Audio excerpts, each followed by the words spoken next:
kembali kami mengucapkan selamat datang dan selamat bertugas kepada Ibu PJ Bupati.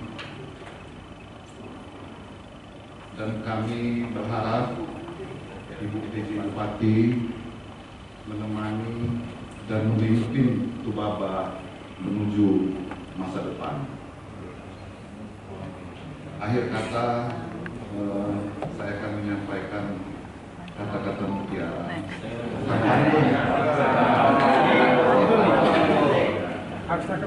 Tidak masalah seberapa lambat kita melangkah menuju Tubaba, asalkan kita tidak pernah berhenti. Wabillahi taufiq wal hidayah. Dan terhormat rekan-rekan para pejabat tinggi dari Kabupaten Lombok Barat. Alhamdulillah pada pagi ini kita diberikan kesempatan untuk bersama-sama bertemu. Isinya adalah pertama mengantarkan tugas dari PJ Bupati dan juga saya akan menyampaikan pokok-pokok meeting Pak Gubernur untuk kita semua. Meeting ini ditujukan untuk PJ Bupati dan untuk para pejabat yang ada di Lombok Barat supaya momentum pembangunan itu jangan pernah berhenti. Tadi Pak Sekda bilang mantunya itu nggak apa-apa, nggak lambat, tapi jangan pernah berhenti. Itu filosofinya tinggi sekali. 2 hari. Baik Bapak Ibu sekalian, saya menyampaikan salam takziah dan hormat dari Pak Gubernur. Beliau dengan kesibukan dan lain-lain tidak mungkin untuk hadir memberikan briefing secara langsung. Pada hari ini kami berbagi tugas. Saya ke Lombok Barat, terus Pak Asisten bidang Koordinator dan Kesra, Ratul Ikhwan, ke Musuji pada waktu yang sama. Dan Inspektur Pak Freddy itu memberikan pengarahan juga ke Kabupaten Bapak Ibu terhormat, saya akan mulai. Alhamdulillah yang diusulkan oleh Pak Gubernur untuk menjadi pejabat bupati di 3 kabupaten yang AEJ berakhir kemarin itu telah disetujui oleh pemerintah pusat. Jadi yang diajukan oleh Pak Gubernur diakomodasi, artinya yang berapa penugasan yang disetujui oleh pusat itu sesuai dengan usulan Pak Gubernur di antara 9 calon. Masing-masing kabupaten ada 3 calon, dan semuanya yang setuju pusat itu adalah di antara 9 di antara 3 kabupaten. Proses penghormatan bagi kita, karena ada kejadian tempat lain yang tugaskan malah di luar 3 itu, bahkan dari Jakarta masuk ke kabupaten. Kita bisa bayangkan kalau misalnya tiba-tiba ada orang tidak dikenal masuk ke sini, kan pasti lama proses untuk saling mengenal, saling memahami. Itu juga si pejabatnya memahami tentang persoalan di daerah. Kalau begitu bisa kejadian tuh pantun Pak Sekda tadi bisa berhenti itu, karena butuh proses Pak, butuh proses saling mengenal budaya, permasalahan dan lain-lain. Alhamdulillah di Provinsi Lampung semua pejabat yang dituju itu sesuai dengan kriteria yang Pak Gubernur. Ada pejabat senior, pejabat yang sudah terbukti mampu menjalankan tugasnya sehingga diyakini oleh Pak Gubernur, sehingga diusulkan pejabat ini pasti mampu dan harus mampu menjalankan tugasnya. Mampu sih ukurannya pertama. Jadi tugasnya ada 2 sekarang. Tugas katakanlah Ibu Zaidrina sebagai kepala dinas pemberdayaan masyarakat desa dan transmigrasi itu tetap ditambah tugas sebagai PJ Bupati. Jadi tugasnya sama beratnya Pak. Sama berat, itu juga Pak Adi Arlansa sebagai Kepala Badan Pendapatan Daerah ada target pendapatan. Itu juga dengan Pak Surpakar yang di Musuji. Karena prioritas pembangunan salah satunya itu ada di bidang pendidikan, kita punya DPR. Tapi Pak Gubernur memiliki keyakinan pejabat ini memiliki kapasitas yang mumpuni sehingga harus mampu menjalankan tugas dengan sebaik-baiknya.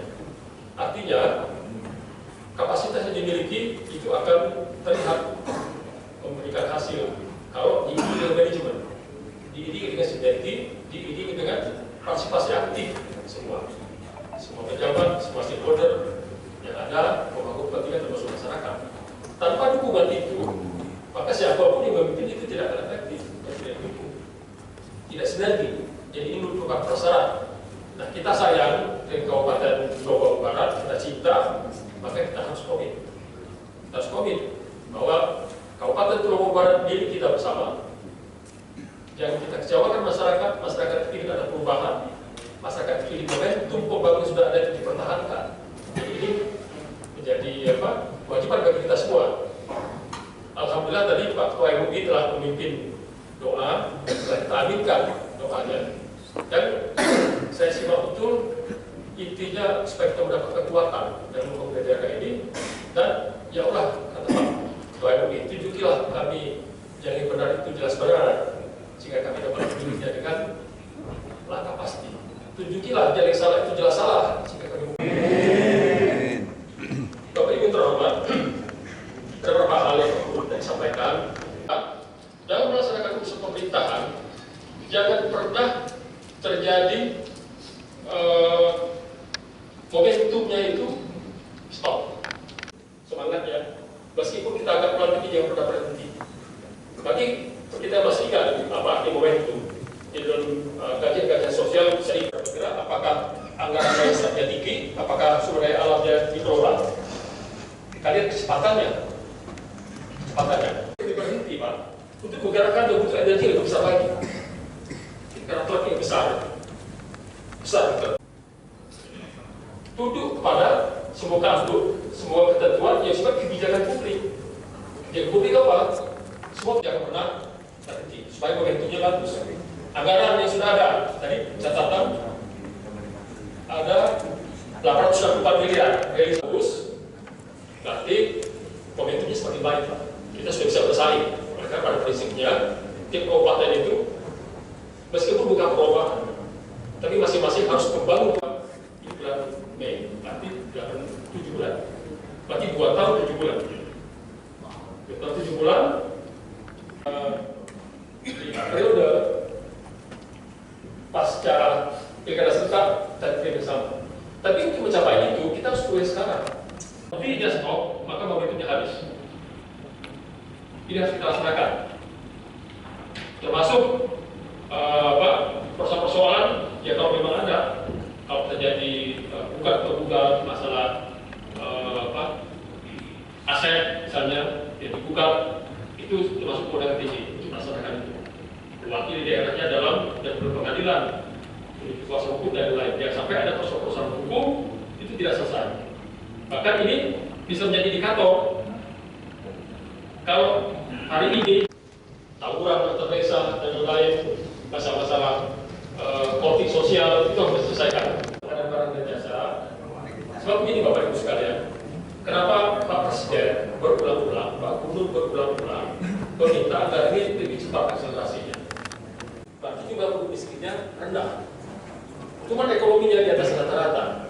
Artinya, secara ekonomi makro, pertumbuhan ekonominya bagus, masyarakatnya sudah baik ekonominya, tapi IPM-nya masih rendah. Jadi bisa difokus kita. Jadi bisa lebih fokus supaya kita bisa mengikuti IPM. Itu kalau dilihat di pertandaan, sehingga kita bisa fokus. Biasanya kita tembak orangnya. Kita tembak situ. Mudah-mudahan dalam waktu 2 tahun 7 bulan, meskipun bukan ini begitu, progresnya tetap bagus. Bapak Ibu terhormat, itu hal penting yang kita Pak Gubernur disampaikan pada kesempatan ini. Intinya, pertama, kita harus disiplin anggaran, disiplin melaksanakan tugas. Kedua, tingkatkan atau jaga sinergi koordinasi dengan seluruh pemangku kepentingan, eksekutif dengan DPRD, mitra strategis. Masing-masing punya peran, masing-masing punya kewenangan, punya tugas tanggung jawab, dan ini yang harus kita satukan sehingga momentumnya tetap terjaga. Kira-kira demikian beberapa. Di lingkungan pemerintah daerah Kabupaten Lombok Barat, kami ucapkan terima kasih atas perhatian. Dilanjutkan dengan foto bersama.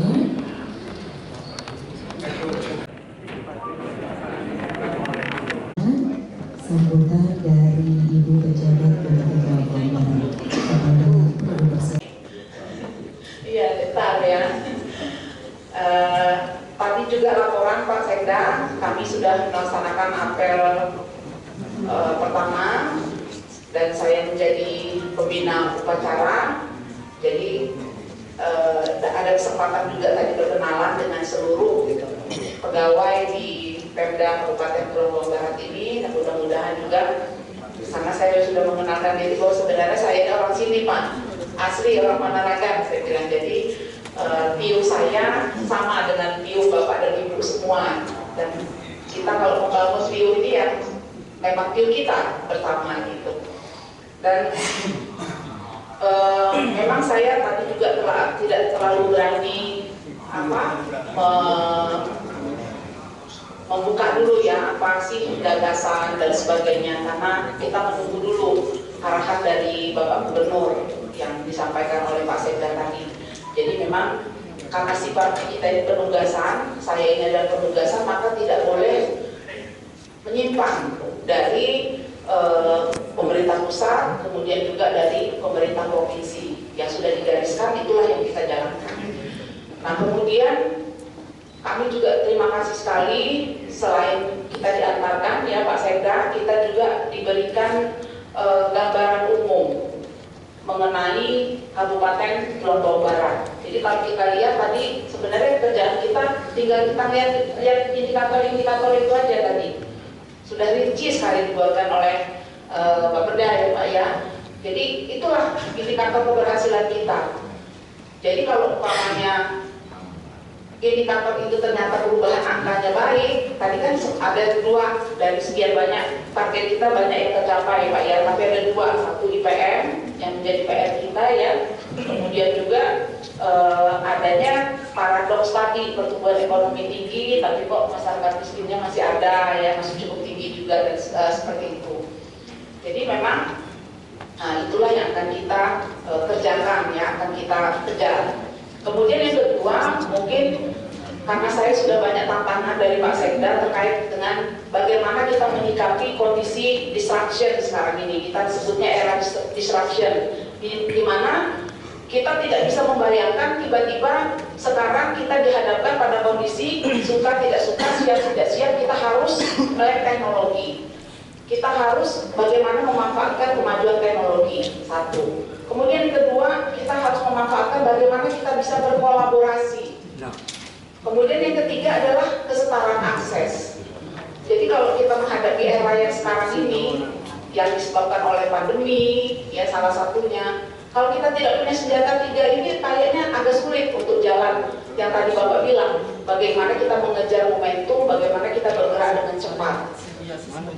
Yang pertama adalah kemajuan teknologi. Nah ini bagaimana kita memanfaatkan kondisi yang terdesak ini, kemudian juga inovasi-inovasi baru selalu ada, ini kita gunakan, kita manfaatkan semaksimal mungkin. Kemudian yang kedua adalah kolaborasi, bagaimana kita berkolaborasi. Terus terang, pada saat kita membangun ya Pak, itu tidak mungkin terwujud kalau nggak kolaborasi dengan berbagai stakeholders, dengan berbagai OPD. Contoh satu smart village saja, kalau nggak tiga bergabung, Bapeda, catatan sipil, dinas catatan sipil, kemudian PMDT, ini nggak mungkin terlaksana smart village ini. Itu minimal 3 OPD. Belum lagi kita bicara smart school, harus pendidikan masuk, kemudian kesehatan dan sebagainya. Kemudian yang ketiga yang paling penting juga menurut saya adalah kesetaraan akses. Nggak bisa kita bicara kemajuan teknologi, kolaborasi, tapi kalau kita tidak bicara kesetaraan akses, ada desa yang maju, ada desa yang nggak punya wifi, nggak punya internet, gitu. Karena sekarang ini yang namanya internet, wifi itu sama dengan infrastruktur jalan, jembatan, sama aja. Nah, jadi itu mungkin yang akan kita kejar di Kabupaten Pulau Lombok Barat ini. Bagaimana kita seluruh desa-desa nanti di sini ya di Kabupaten Pulau Lombok Barat ini bisa punya kesetaraan akses. Tidak ada lagi daerah yang black spot. Semua bisa melaksanakan menggunakan kemajuan teknologi. Dan masih ada 4 lagi. Saya nggak tahu di data yang terakhir di DM-nya Pak Sofyan, tahun ini kan turun lagi kita dari 128 desa tertinggal tinggal 41. Pulau Lombok Barat masih sisa berapa ini desa tertinggalnya Pak Sofyan? 2022 capaian sesuai dengan capaian BPJS kita tidak ada lagi desa tertinggal. Iya. 2022 ini yang hasil IDM sementara bulan April udah nol. Alhamdulillah, berarti sudah nol. Jadi kita bilang desa yang mandiri. Desa mandiri kita kan baru satu ya Pak, belum bencana ya. Nah, jadi berarti ke depan udah enak saya nih Pak. Udah enak ya, jadi ngebutnya udah enak gitu. Momentumnya bisa masa kayu kecepatannya bisa ngebut. Jangan sebut ya. Iya. Saya kan kebetulan kita ini Smart Village-nya ini kan masih desa-desa ya, spotnya itu masih desa-desa. Nah mudah-mudahan nanti untuk kabupaten, level kabupatennya bisa Kabupaten Tulang Bawang Barat duluan mengejar PR dari Pak Ganjar terkait dengan SPBE, sistem pemerintahan berbasis elektronik atau satu data. Mudah-mudahan Kabupaten Tulang Bawang Barat ini duluan Pak. Nah ini tantangan kita. Nah mungkin itu jangan sampai berhenti. Nah ini terus kita lanjutkan. Mungkin itu saja dari saya. Sekali lagi saya ucapkan terima kasih Pak Sekda atas pengantarannya ke sini. Wassalamualaikum warahmatullahi wabarakatuh. Wassalamualaikum warahmatullahi wabarakatuh. Pejabat Bupati Lombok Barat, Ketua DPR dan para anggota Forkopimda,